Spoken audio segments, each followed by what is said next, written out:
വളരെ സ്വീറ്റ് ആയിട്ടുള്ള ഒരു പോളയാണ് ഇന്ന് ഞാൻ ഉണ്ടാക്കുന്നത്. ഈന്തപ്പഴവും സേമിയയും ചേർത്തിട്ടുള്ള ഒരു അടിപൊളി പോള. വളരെ എളുപ്പമാണ് ഇത് ഉണ്ടാക്കാൻ. ഇതെങ്ങനെ ഉണ്ടാക്കുന്നതെന്ന് നോക്കാം. അതിനുവേണ്ടി ഞാനൊരു പാൻ അടുപ്പത്ത് വെച്ചിട്ടുണ്ട്. ഇത് ചൂടാകുമ്പോൾ ഇതിലേക്ക് 2 ടേബിൾ സ്പൂൺ വരെ പശുവിൻ നെയ്യ് ഒഴിക്കാം. 1 ടേബിൾ സ്പൂൺ ഓയിലും കൂടി ഒഴിച്ചു കൊടുക്കാം. അല്ലെങ്കിൽ മുഴുവനായിട്ട് പശുവിൻ നെയ്യ് തന്നെ ഒഴിച്ചാലും മതി. ഇനി ഇതിലേക്ക് 10-12 അണ്ടിപ്പരിപ്പിട്ട് നന്നായിട്ടൊന്ന് റോസ്റ്റ് ചെയ്തെടുക്കാം. ഒരു ഗോൾഡൻ കളറാകുന്നത് വരെ ഇത് റോസ്റ്റ് ചെയ്യണം.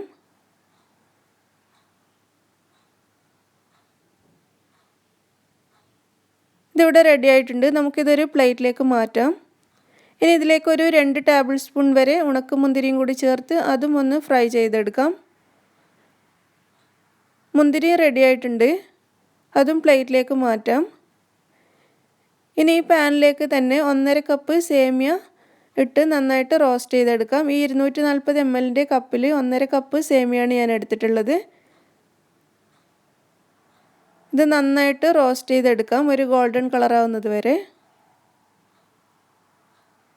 വലിയ സേമിയാണ് നിങ്ങൾ വാങ്ങിക്കുന്നതെങ്കിൽ ഇതുപോലെ നുറുക്കിയെടുക്കണം. ഇതിപ്പോൾ ഞാൻ ഇതുപോലെ തന്നെ വാങ്ങിച്ചതാണ്.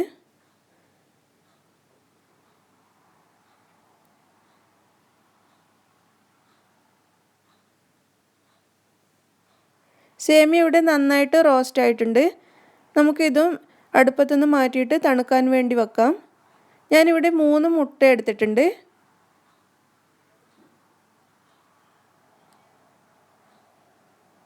ഇനി മുട്ടയിലേക്ക് 3 ടേബിൾ സ്പൂൺ പഞ്ചസാര ചേർക്കാം. 1/2 ടീസ്പൂൺ ഏലക്കായ് പൊടിച്ചത്, 3 ടേബിൾ സ്പൂൺ പാൽപ്പൊടി. ഇത്രയും ചേർത്ത് നന്നായിട്ട് മിക്സ് ചെയ്തെടുക്കുക. പഞ്ചസാരയൊക്കെ നന്നായിട്ട് മെൽറ്റാവുന്നത് വരെ നന്നായിട്ട് മിക്സ് ചെയ്യാം.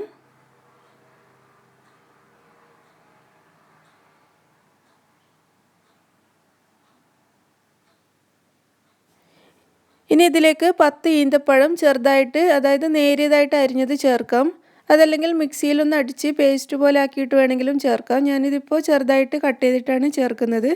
10 ഈന്തപ്പഴമാണ് ചേർത്തിട്ടുള്ളത്. ഇതും നന്നായിട്ട് മിക്സ് ചെയ്തെടുക്കുക.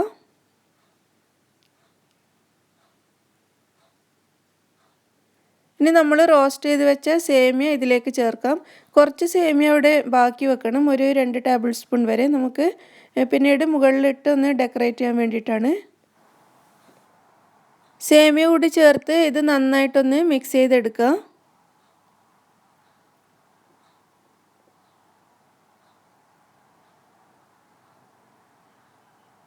ഇനി നമുക്ക് പോള ഉണ്ടാക്കാൻ സ്റ്റാർട്ട് ചെയ്യാം. അതിനുവേണ്ടി ഞാനിവിടെ ഒരു പാൻ അടുപ്പത്ത് വെച്ചിട്ടുണ്ട്. ഇത് ചൂടാകുമ്പോൾ ഇതിലേക്കൊരു 2 ടീസ്പൂൺ ഗീ ചേർക്കാം.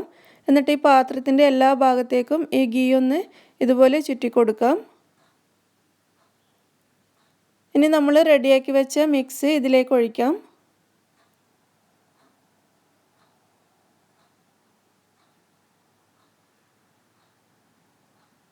ഇതെല്ലാ ഭാഗത്തും ഒരേപോലെ സ്പൂൺ വെച്ചിട്ട് തന്നെ നിരത്തി കൊടുക്കുക. സേമിയ അവിടെ അവിടെയായിട്ട് കട്ട പിടിച്ചതുപോലെ ഇരിക്കുന്നുണ്ടാവും.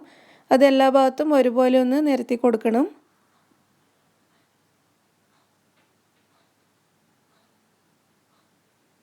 ഇനി നമുക്കിത് അടച്ചു വെച്ച് 10 മുതൽ 15 മിനിറ്റ് വരെ ഏറ്റവും ചെറിയ തീയിൽ വേവിച്ചെടുക്കാം. ഈ മൂടിക്കുള്ള ഹോള് നമുക്കൊരു അലൂമിനിയം ഫോയിൽ വെച്ച് അടക്കാം.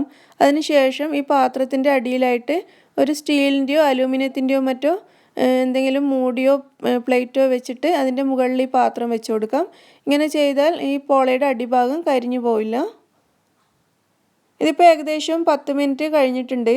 പോള ഒരു 90% വരെ വെന്തിട്ടുണ്ട്. നമുക്കിനി ഈ സമയത്ത് ഇതിൻ്റെ മുകളിലേക്ക് നമ്മൾ റോസ്റ്റ് ചെയ്ത് വെച്ച അണ്ടിപ്പരിപ്പും മുന്തിരിയും ചേർത്ത് കൊടുക്കാം. മുകളിലായിട്ട് ഇങ്ങനെ നിരത്തി കൊടുക്കാം. അതുപോലെ നമ്മൾ നേരത്തെ ബാക്കി വെച്ച സേമിയ കൂടി ഇതിൻ്റെ മുകളിൽ ഇട്ട് കൊടുക്കാം. വീണ്ടും അടച്ചു വെച്ച് 1-2 മിനിറ്റ് ഇത് വേവിക്കാം.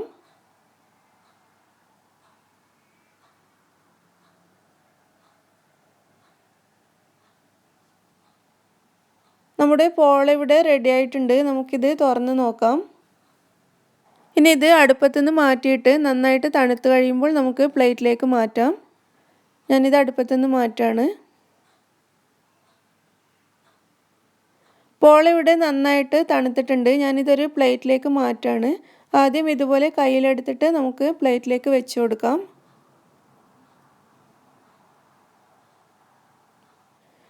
അങ്ങനെ വളരെ ടേസ്റ്റി ആയിട്ടുള്ള ഈന്തപ്പഴം സേമിയ പോള ഇവിടെ റെഡി ആയി കഴിഞ്ഞു. വളരെ എളുപ്പത്തിൽ ഇത് ഉണ്ടാക്കാൻ കഴിയും, എന്നാൽ വളരെ ടേസ്റ്റിയുമാണ്. നിങ്ങളെല്ലാവരും ഇത് ട്രൈ ചെയ്ത് നോക്കൂ. ഇഷ്ടമായിട്ടുണ്ടെങ്കിൽ അഭിപ്രായം അറിയിക്കൂ. അതുപോലെ ലൈക്ക് ചെയ്യാനും ഷെയർ ചെയ്യാനും മറക്കരുത്. എൻ്റെ ചാനൽ സബ്സ്ക്രൈബ് ചെയ്യാൻ മറക്കരുത്. താങ്ക്